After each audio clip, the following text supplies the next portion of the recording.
எத்தனை பிரச்சனைக்குமே காரணம் ஈஸ்வரி தான்னு பாக்யா ஈஸ்வரிய வீட்டை விட்டு வெளியில தள்ளுனா நல்லா இருக்கும்னு நீங்களும் நினைச்சீங்கன்னா இந்த வீடியோக்கு லைக் பண்ணிட்டு வாங்க நாளைக்கான பிரமோக்கான ப்ரெடிக்ஷன் என்னன்னு பார்க்கலாம். பாக்யலட்சுமி ராதிகா இங்க பாக்யா வீட்டுல நீங்க எல்லாருமே சந்தோஷமா இருக்கணும், உங்க ஹெல்த்தை பார்த்துக்குங்க கோபின்னு சொல்லிட்டு வெளியில கிளம்பி அவங்க வீட்டுக்கு போனதுக்கு அப்புறம் கோபி அப்செட் ஆகி அப்படியே உட்காந்துருக்காரு. அந்த சமயம் பார்த்துட்டு பாக்யா வந்துட்டு கோபியை திட்ட ஆரம்பிக்கிறாங்க.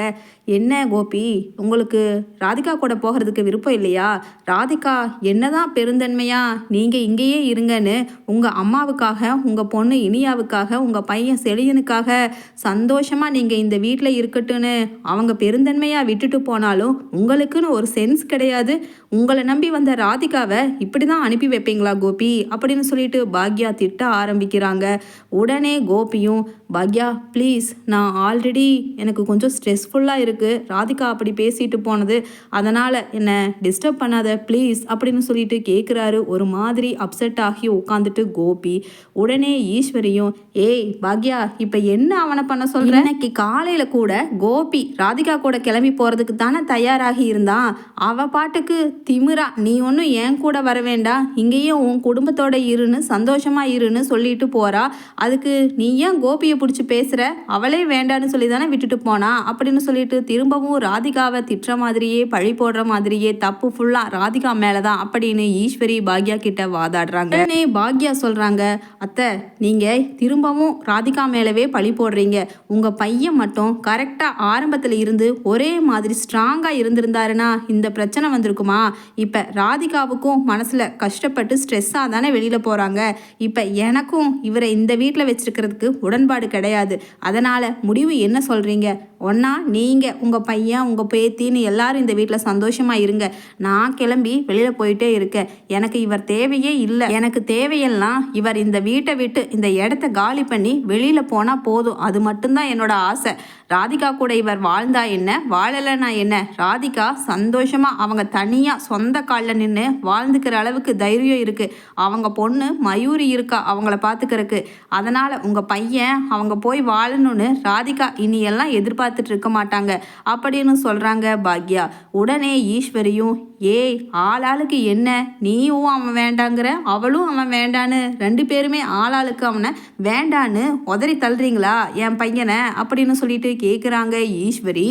உடனே பாக்யா சொல்கிறாங்க, அத்தை நீங்கள் உங்கள் பையனை மரியாதையாக வெளியில் கிளம்பி போக சொல்லிடுங்க, இல்லைன்னா அதுக்கப்புறம் நானே கழுத்தை பிடிச்சு வெளியில் தள்ள வேண்டியதாக இருக்கும் அப்படின்னு பாக்யா சண்டை போடுறாங்க ஈஸ்வரி கிட்ட.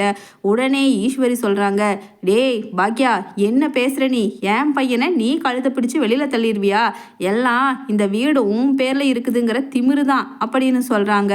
அந்த சமயம் பார்த்துட்டு கோபி, ஸ்டாப் இட் அப்படின்னு சொல்லிட்டு பெரிய சத்தம் போட்டுட்டு எழுந்திருக்கிறாரு சோஃபால இருந்து. உடனே பாக்யாவும் ஈஸ்வரியும் பேசிட்டு இருக்கிறத நிறுத்திட்டு அப்படியே கோபியை பார்க்குறாங்க. கோபி உடனே ஸ்பீடாக போய், என்னால் யாருக்குமே தொந்தரவு வேண்டாம், நான் ஒரே அடியாக இந்த உலகத்தை விட்டே போயிடுறேன். பாக்யா நீ மட்டும் அன்னைக்கு என்னை ஹார்ட் அட்டாக் வந்து காப்பாற்றாமல் இருந்திருந்தேன்னா எவ்வளவோ பெட்டர் அப்படின்னு எனக்கு இப்போ தோணுது. ஏன்னா நான் எவ்வளவு ஒரு கொடுமைக்காரனாக தெரிகிறேன் உங்கள் கண்ணுக்கெல்லாம். ராதிகாவுக்கும் அப்படிதான் தெரிகிறேன் நான் ஒரு துரோகியா, உனக்கும் அப்படிதான் தெரிகிறேன் நான் ஒரு துரோகியா. ச்சே, நான் என்ன நினச்சா எனக்கே கேவலமாக இருக்குது, இப்படியா நம்ம வாழ்ந்தோம் ச்சே அப்படின்னு சொல்லிட்டு. அதனால் நான் இந்த உலகத்தை விட்டே போயிடுறேன் அப்படின்னு சொல்லிட்டு ஓடி ரூமுக்குள்ளே லாக் போட்டுக்கிறாரு கோபி. உடனே பின்னாடியே போய் ஈஸ்வரி இனியான்னு எல்லாருமே ரூம் கதவை தட்டிட்டு அழுகிறாங்க. உடனே பாக்யாவும், கோபி கதவை திறங்க, நீங்கள் என்ன முடிவு எடுத்தாலும் அது வெளியில் வந்துட்டு பேசிட்டு அதுக்கப்புறம் பண்ணிக்கலாம், இப்போ கதவை திறக்க போகிறீங்களா இல்லையா? டேய் செழியா கதவை உடடா அப்படின்னு சொல்லிட்டு பாக்யா சொல்கிறாங்க. கோபி உள்ளே இருந்துட்டு சொல்கிறாரு, அதுதான் உங்கள் யாருக்குமே நான் வேண்டான்னு என்னை அவமானப்படுத்துகிறீங்க. அது மட்டும் இல்லாமல் நான் ராதிகாவுக்கும் துரோகம் பண்ணிட்டேன், பாக்யாவுக்கும் துரோகம் பண்ணிட்டேன். அந்த துரோகத்துக்கெல்லாம் சரியான தண்டனை என்னோட சாவாக தான் இருக்கும். அதனால் நான் தற்கொலை பண்ணிக்கலான்னு முடிவு பண்ணிட்டேன். என்னை பற்றி யாரும் கவலைப்பட வேண்டாம் அப்படின்னு சொன்ன உடனே இனியா கதவை தட்டிகிட்டே அழுதுகிட்டே சொல்கிறாங்க, டாடி நீங்கள் இங்கே இருக்க வேண்டாம், நீங்கள் ராதிகா ஆண்டி வீட்டுக்கே போய்க்கிங்க.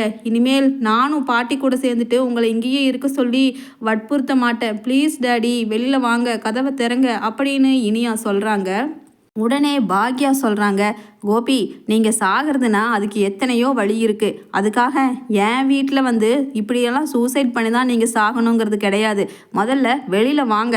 உங்கள் பேக் எல்லாம் ரெடியாக தான் மேலே பேக் பண்ணி இருக்குது. எடுத்துகிட்டு வெளியில் கிளம்புங்க. போய் அங்கே எங்காவது சாகுங்க. இங்கே என் வீட்டில் நீங்கள் செத்து என்னை அவமானப்படுத்த வேண்டாம். இத்தனை நாளாக நான் உங்களை காப்பாற்றி இத்தனை நாளாக ராதிகாவையும் உங்களையும் நல்லா வாழட்டும்னு சொல்லி தானே இந்த வீட்டில் வச்சுருந்தேன். இப்போ ராதிகாவும் வேண்டாம், நீங்களும் வேண்டான்னு நீங்கள் இப்படி ஒரு முடிவு எடுத்தீங்கன்னா என்ன அர்த்தம் அப்படின்னு சொல்லிட்டு சொல்கிறாங்க. உடனே கோபி கதவை திறந்துட்டு வெளியில் வர்றாரு. அந்த சமயம் பார்த்து எழிலும் வீட்டுக்குள்ளே வந்துடுறாரு. அம்மா, நான் கேள்விப்பட்டது உண்மையா? இப்போ தான் செல்விக்கா ஃபோன் பண்ணுச்சு, வீட்டில் என்னென்னமோ நடக்குது அப்படின்னு. டேடி கூட ஏதோ ரூம்குள்ளே போயிட்டு கதவை திறக்க மாட்டேங்கிறாருன்னு. அதனால தான் நான் அதிர்ச்சியாகி அவசரப்பட்டு ஓடி வந்தேன். ஏம்மா, என்ன நடந்துச்சு? நேற்று டூர் போயிட்டு வந்தப்ப எல்லாரும் நல்லா தானே வீட்டுக்குள்ளே வந்தீங்க, அதுக்கப்புறம் என்ன ப்ராப்ளம் ஆச்சு அப்படின்னு எழில் கேட்குறாரு. அதுக்கு பாக்யா சொல்கிறாங்க, டேய், நேற்று நைட்டு எல்லாம் நல்லா தான் வந்தோம். காலையில் ராதிகா அவங்க கிளம்பி வெளியில் போயிடலான்னு முடிவு எடுத்துட்டு பேக் பண்ணி கீழே வந்தாங்க. வந்துட்டு ஏதோ இங்கே நிற்கிறாங்களே உங்கள் பாட்டியும் உங்கள் தங்கச்சி இனியாவும் பண்ணினாங்கல்ல இத்தனை நாளாக, எங்கள் டேடி எனக்கு வேணும்னு. அது மட்டும் இல்லாமல் இவங்க தான் பாசத்துலேயே பெரிய பனிமழை பொழிஞ்சாங்களே, அதனால் இவங்களே வச்சுக்கிட்டும் உங்கள் அப்பாவன்னு விட்டுட்டு அந்த ராதிகா போயிட்டாங்கடா. பாவம், மயூரியையும் அழைச்சிட்டு போயிட்டாங்க. அதுதான் எனக்கே கஷ்டமாக இருக்குது. அப்போ இவர் என்ன பண்ணியிருக்கணும் எழில்? உடனே ராதிகா பின்னாடியே போய் நானும் உன் கூட வர ராதிகான்னு சொல்லியிருக்கணும்ல. அதை விட்டுட்டு ராதிகா போனதுக்கப்புறம் இங்கே அப்செட் ஆகி உட்காந்துட்ருக்காரு. அதனால் ஸ்ட்ராங்காக ஒரு முடிவை சொல்லிட்டேன் எழில், இங்கே அவர் இருக்கக்கூடாது என் வீட்டில் அப்படின்னு சொன்ன உடனே எழில் சொல்கிறாரு, நீங்கள் ஆரம்பத்திலிருந்து அதுதானம்மா சொல்லிட்டு இருக்கீங்க. அவர் அங்கே போய் ராதிகா கூடவும் அவங்க பொண்ணு மயூரி கூடவும் சந்தோஷமாக வாழட்டும்னு. அப்புறம் ஏம்மா மறுபடியும் பிரச்சனை அப்படின்னு சொன்ன உடனே ஈஸ்வரி சொல்கிறாங்க, எழில், என்னை மன்னிச்சிருப்பா. எல்லா பிரச்சனைக்கும் காரணம் நான் தான். என் பையன் என் கூடவே இங்கேயே இந்த வீட்டிலையே இருக்கணும்னு சுயநலமாக ராதிகாவை இத்தனை நாளாக இந்த வீட்டில் இருக்கிற வரைக்கும் நிறைய கஷ்டப்படுத்திட்டு அதுக்கப்புறம் உன் அப்பாவையும் அவ கூட அனுப்பக்கூடாதுன்னு உறுதியாக இருந்தது தான் இத்தனை பிரச்சனைக்கும் காரணம். இப்போ நான் மனசு திருந்திட்டேன். தயவு செஞ்சு உங்கள் அப்பாவை அங்கே ராதிகா வீட்டில் போய் விட்டுட்டு வந்துடுடா எழில் அப்படின்னு சொன்ன உடனே எழில் சொல்கிறாரு, என்னால் முடியாது பாட்டி. ஏன், இவருக்கு போக வழி இல்லையா? இவருக்கு பேசுறதுக்கு வாய் இல்லையா? இவர் என்ன சின்ன குழந்தையா? இவர் மனைவி இவர் வேண்டான்னு சொல்லிட்டு வெறுத்து விட்டுட்டு போகிற அளவுக்கு இங்கே என்னமோ அம்மா தான் பெருசுன்னு பேசிகிட்டு உட்காந்துட்டு இருந்தா பாவம், அவங்க நல்ல மனுஷியாக இருக்கங்காட்டி நீங்கள் எல்லாரும் சந்தோஷமாக இருங்கன்னு விட்டுட்டு போயிருக்காங்க. இதுவே வேற யாராவதா இருந்திருந்தா இவர் மேலே கேஸ் கொடுத்து எனக்கும் என் குழந்தைக்கும் ஜீவனாம்சம் வேணும், இவர் என்னை கைவிட்டுட்டாருன்னு பேப்பரில் போட்டு கிளின்னு கிழிச்சிருப்பாங்க. ஆனால் ராதிகா ரொம்ப போல்டான பொண்ணு. இவர் இல்லைனாலும் எப்படியாவது தன்னால் வாழ்ந்து காமிக்க முடியும்னு நினச்சி விட்டுட்டு போயிருக்காங்க. உண்மையிலையுமே ராதிகாவை பார்த்தா எனக்கு ப்ரௌடாக தான் இருக்குது. என்னம்மா சொல்கிறீங்கன்னு சொன்ன உடனே பாக்யா சொல்கிறாங்க, டேய் எழில், கரெக்டு. ராதிகா பாவம், அவங்க ரொம்ப நல்லவங்க. ஆனால் இத்தனை பிரச்சனைக்கும் காரணம் உன் பாட்டியும் இனியா உன் அப்பா 3 பேரும் தான். அப்புறம் அங்கே ஹாஸ்பிட்டலில் ஹார்ட் அட்டாக் வந்து திரும்பி நான் அப்படியே ராதிகா வீட்டுக்கு போக சொல்லலான்னு தானே எழில் இருந்தேன். ஆனால் உன் பாட்டி தானே நான் சொல்கிற வார்த்தையை காதலையே வாங்கிக்காம பிடிவாதமாக இங்கே உங்கள் டேடியை கூட்டிகிட்டு வந்தார். அப்போவாவது உன் டேடி என்ன சொல்லியிருக்கணும்? அம்மா, நான் ராதிகா கூடவே அங்கேயே போயிடுறேன்னு சொல்லியிருக்கணும். அப்பவும் வாயை திறக்கலை. ரெண்டாவது கொஞ்சம் கொஞ்சமாக உடம்பு தேறி 2வது செக்கப்புக்கு போயிட்டு வந்ததுக்கப்புறம் ஹீ இஸ் ஆல்ரைட்னு டாக்டர் சொன்னதுக்கப்புறமாவது இவர் என்ன சொல்லியிருக்கணும்? அம்மா, நான் இப்போ நல்லா இருக்கேன், என்னை பார்த்துக்கிறதுக்கு ராதிகா இருக்கா, அதனால் நான் கிளம்பி போகிறேன்னு சொல்லிட்டு போயிருக்கணும். அதுக்கும் போகாமல் 3வது ராதிகாவையும் இங்கே கூட்டிகிட்டு வந்து இங்கே நம்ம வீட்டில் வாடகை கொடுத்து வச்சுருந்தாரே, அது எவ்வளவு ஒரு கேவலமான செயல். ஏன் எழில் அப்படின்னு கேட்குறாங்க. உடனே எழில் சொல்கிறாங்க, ஆமாம்மா, இத்தனையும் நீங்கள் சகிச்சுட்டு எதுக்காக இருந்தீங்க? எப்படியோ இவர் ஹெல்த் கண்டிஷன் நல்லா ஆனதுக்கப்புறம் ராதிகாவும் இவரும் சந்தோஷமாக வெளியில் போய் வாழட்டும்னு சொல்லி தானே கடைசியில் ராதிகா இப்படி ஒரு முடிவு எடுத்தாங்கல்ல. அப்போவாவது இவர் வாயை திறந்து ராதிகா இரு நானும் வரேன்னு சொல்லிட்டு ராதிகா கூட போயிருக்கணும். அப்போ தானே ஒரு நல்ல மனுஷனுக்கு அழகு. ஆனால் இவன் நல்ல மனுஷரே இல்லைங்கிறது என்னை கைவிட்டுட்டு போனப்பவே தெரிஞ்சிச்சு எழில்.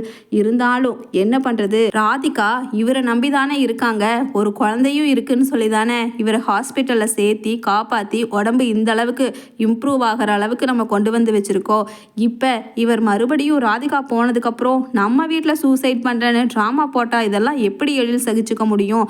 அதனால் நான் இப்போ ஒரு முடிவு உறுதியாக எடுத்துட்டேன் எழில். நீயே சொல்லிடு உங்கள் பாட்டிக்கிட்ட, இனியா கிட்ட, செழியன் கிட்ட, உங்கள் டேடி கிட்ட எல்லார்கிட்டையும் ஒன்றா இங்கே நான் இருக்கிறேன். பழையபடி உங்கள் பாட்டியை, இனியாவை, செழியனை எல்லாரையும் நான் பார்த்துக்கிறேன்.